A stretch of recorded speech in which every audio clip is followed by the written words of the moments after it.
Selamat datang di channel saya Devhan, dan saya lebih senang dipanggil sebagai seorang teman dan teman yang diajak berpikir tepatnya. Dan di channel ini seperti yang menjadi tagline saya adalah My Mind and My Rule. Kita sama-sama akan menggali, mengeksplor ide-ide, pemikiran-pemikiran yang menarik untuk diterapkan untuk memaksimalkan potensi diri kita, memaksimalkan bisnis kita, dan juga meningkatkan kualitas hidup kita. Dan isu-isu ini akan selalu menjadi topik yang ada di channel saya. Dan kali ini saya akan melanjutkan sedikit tentang topik yang sebelumnya, yaitu tentang motivasi. Saya memberi judul segmen ini adalah mitos motivasi. Terinspirasi dari sebuah buku karangan Jeff Haden, seorang penulis dan juga seorang kontributor dari majalah besar Inc.com. Dan di buku ini dia menuliskan pengalaman-pengalaman sendiri. Dan di sini saya tidak akan mereview buku ini tepatnya, teman-teman. Teman-teman bisa melihat dan membaca reviewnya di internet, ataupun juga dengan membeli buku di internet, tepatnya di Amazon atau di mana yang jadi tempat-tempat teman-teman untuk membeli buku-buku. Nah, hal-hal yang menurut saya menarik untuk saya sharekan adalah hal-hal yang menjadi perspektif saya ketika saya membaca buku ini. Jadi ini tentang bagaimana ide yang dituliskan di buku itu, dan saya melihatnya sebagai perspektif saya dan apa yang saya coba terapkan dalam keseharian saya. Jadi ini bukan tentang bagaimana saya mengajarkan atau ini berhasil untuk semua orang gitu ya, tetapi ini adalah perjalanan bagaimana saya belajar, melihat ide dan menerapkannya. Ada 3 hal yang menurut saya bisa relate dari buku ini tentang, kalau kemarin saya ceritakan bahwa saya memang sudah berhenti dan saya tidak ingin kecanduan motivasi yang dari luar, dan saya berusaha membangun adanya motivasi yang dari dalam. Dan intinya di dalam perjalanannya, hal tersebut ketika saya membangun itu muncul hal-hal yang mendrive saya, hal-hal yang menjadi why saya. Tetapi apakah dalam perjalanannya itu bagaimana dinamikanya? Bagaimana saya menjaga supaya spark itu ya, atau kilatan ataupun ya seperti percikan energi itu yang memotivasi saya dari dalam itu tetap terjaga ketika saya menjalankan satu goal yang sifatnya jangka panjang. Dan ini menjadi dinamika sendiri, menjadi PR tersendiri untuk siapapun kita sebetulnya, di level manapun. Jadi ini adalah bagaimana saya mencoba melihat ide dari buku ini dan menjalankannya di dalam mencapai goal yang jangka panjang. Seperti membangun komunitas ini, membangun channel ini, membangun hal-hal yang sifatnya ada di bisnis ataupun di keseharian saya. Nah, yang pertama adalah ide dari buku ini adalah begini. Kemenangan kecil itu menambahkan semangat. Jadi perlu kita tahu bahwa adanya kemenangan-kemenangan kecil yang bisa menambahkan semangat ketika kita sedang mengerjakan sesuatu yang ingin kita capai. Dan ini penting, karena sebetulnya goal jangka panjang itu tidak serta-merta kita raih langsung dengan suatu kerja keras yang dalam waktu yang singkat. Tentunya tidak demikian gitu ya. Kesuksesan ini adalah hasil kerja keras yang dilakukan terus-menerus dengan tetap menjaga menjaga konsistensinya, menjaga semangatnya dalam waktu yang cukup panjang. Dan itu perlu dibikin sebuah ide untuk kita menjalankan goal-goal kecil, dan setiap goal-goal kecil ini kita bisa meraih kemenangan. Dan ini penting karena kemenangan-kemenangan yang kita raih dalam mencapai goal-goal kecil itu menambahkan semangat selama perjalanan kita mencapai goal yang besar tadi. Seperti kayak layaknya ketika kita belajar berolahraga, belajar menyukai olahraga gitu ya, belajar berenang misalnya atau belajar, eee, mengikuti program program kesehatan yang di gym gitu ya. Itu kan kita perlu ada di satu keadaan yang mana semua yang namanya daya upaya dalam waktu yang singkat tadi, rasa tidak nyaman ketika berolahraga di awal-awal gitu ya, ataupun rasa capek ataupun bukan capek ya, kayak upaya untuk tetap melakukannya itu menjadi sebuah kebiasaan yang mana kita akhirnya mendapatkan yang namanya endorfin. Endorfin itu kayak hormon di dalam otak kita itu yang membuat kita itu happy gitu teman-teman. Dan ketika itu ada, itu muncul, itu membuat kita menjadi feel release gitu ya, feel happy. Jadi misalnya nih, oke, katakanlah pengen belajar bersepeda jarak panjang gitu ya, atau berlari katakanlah 5 kilo gitu. Ya mungkin sebelum 5 kilo kita mulai dulu yang paling kecil aja, sampai akhirnya di level katakanlah 500 meter atau bahkan 1 kilo kita mulai merasa senang. Dan perasaan senang ini adalah akibat endorfin. Jadi ada goal kecil yang kita capai, lalu endorfinnya bekerja. Dan ketika endorfin bekerja, kita otomatis merasa senang sekali. Dan itu memberikan semangat untuk kita maju sedikit lagi, melebihi yang 1 kilo. Begitu dan seterusnya. Jadi kita perlu mendesain sendiri teman-teman. Kita perlu mendesain sendiri jalan kecil atau langkah-langkah kecil untuk kesuksesan kita sendiri.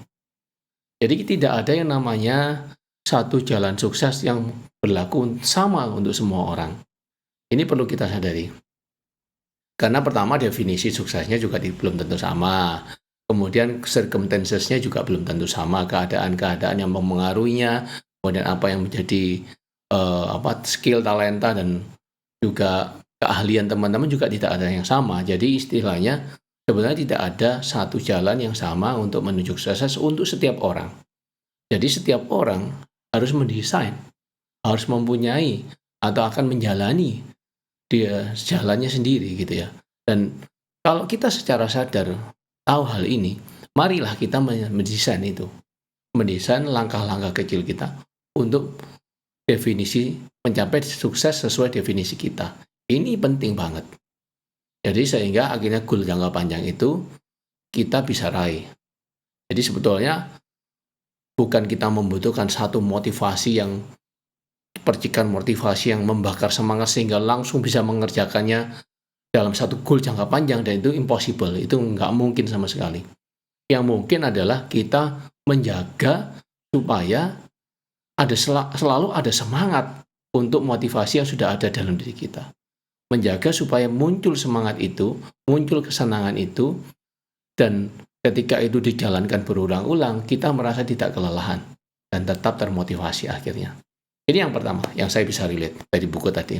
Dan yang kedua, yang menarik juga adalah di buku ini ada satu ide tentang bagaimana kita fokusnya seharusnya pada proses, bukan pada goal. Jadi fokus pada proses, sama sekali bukan kepada goal-nya. Karena fokus pada proses itu artinya begini. Kalau goal itu sifatnya mungkin tidak bisa kita raih karena jangkanya terlalu panjang. Tapi ya kalau kita fokus pada proses yang saat ini, di sini, hari ini, yang sedang kita kerjakan, apa yang bisa kita kendalikan. Nah, ini yang poinnya. Jadi poin kita adalah memfokuskan diri, energi kita, kemampuan kita, cara kita bekerja pada hal-hal yang bisa kita kendalikan. Kapan? Ya di sini saat ini. Dan itu yang terkendali untuk kita. Dan kalau kita memberikan energi kita ke situ, otomatis kita akan bisa meraih yang namanya kemenangan-kemenangan itu. Kita bisa melakukan proses itu dengan maksimal karena kita fokus. Kita tidak membayangkan sesuatu yang di luar kendali kita. Kita berangan-angan namanya.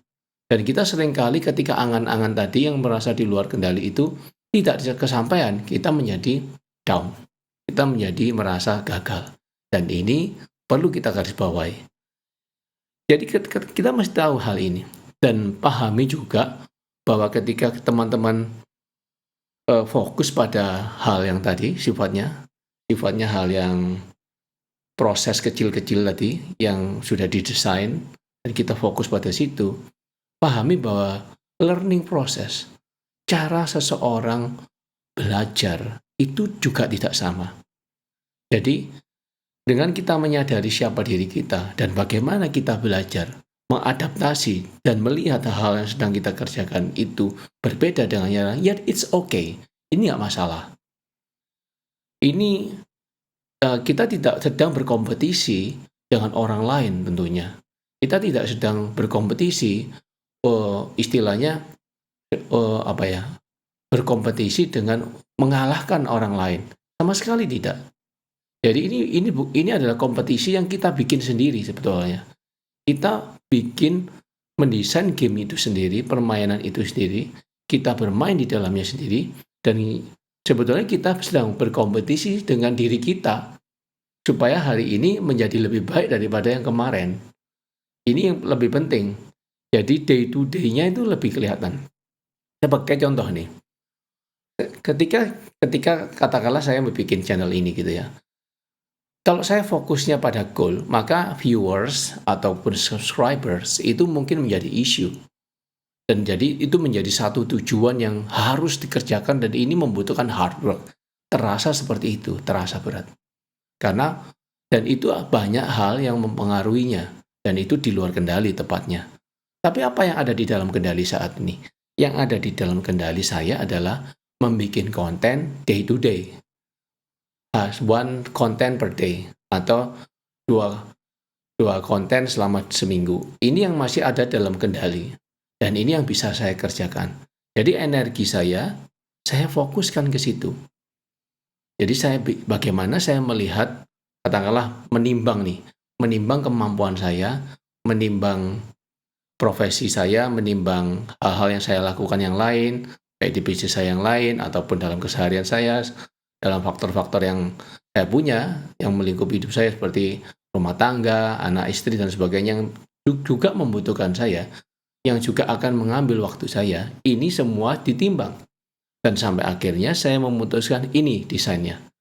Desain proses, small proses yang bisa saya kerjakan. Ya mungkin seminggu 2 konten. Kayak begitulah.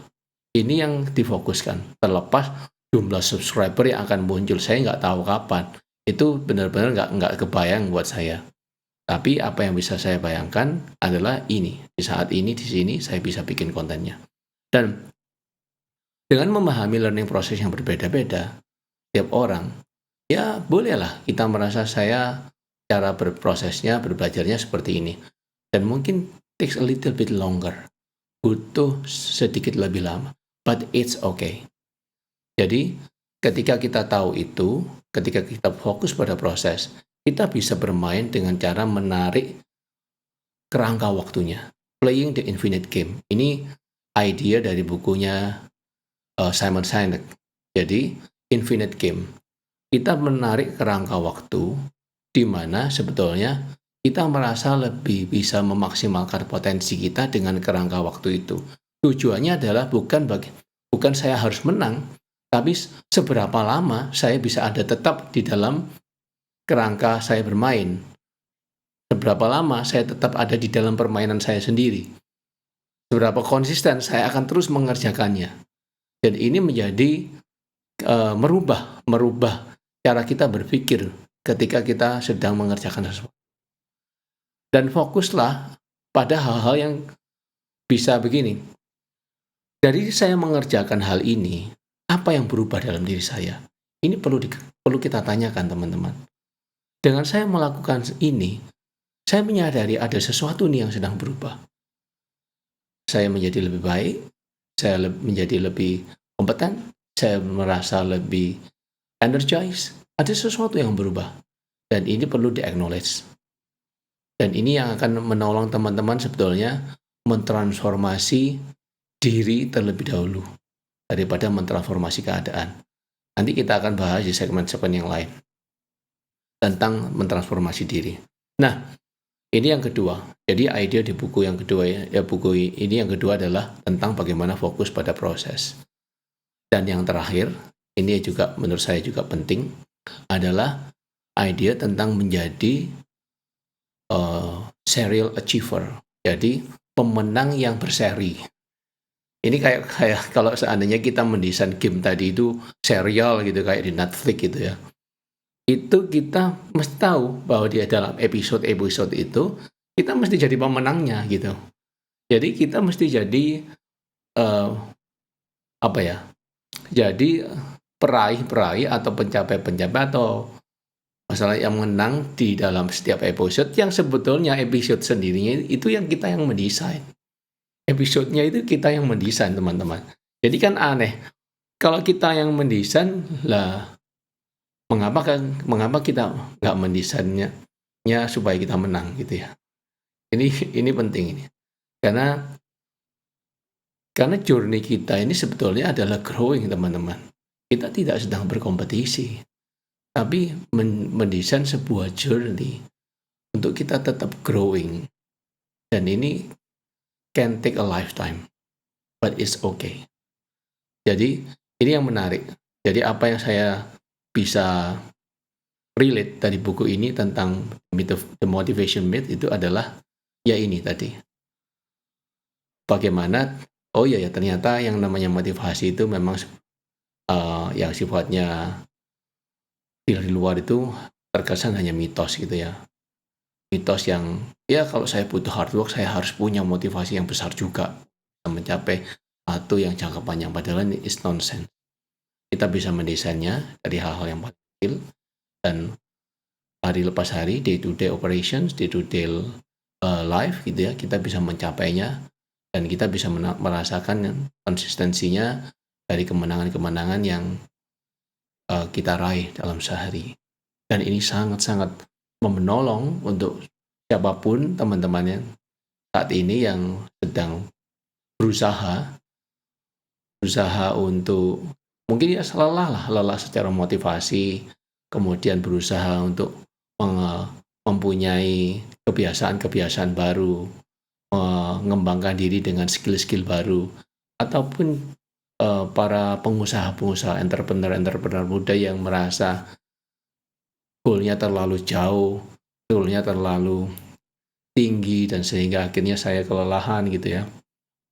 Saya merasa tidak berdaya mencapai impian saya sendiri. Nah, coba dengan adanya ide-ide ini, temukan sesuatu yang relate untuk teman-teman. Dan adopsi, sesuaikan. Desain sendiri. Gamenya. Desain sendiri.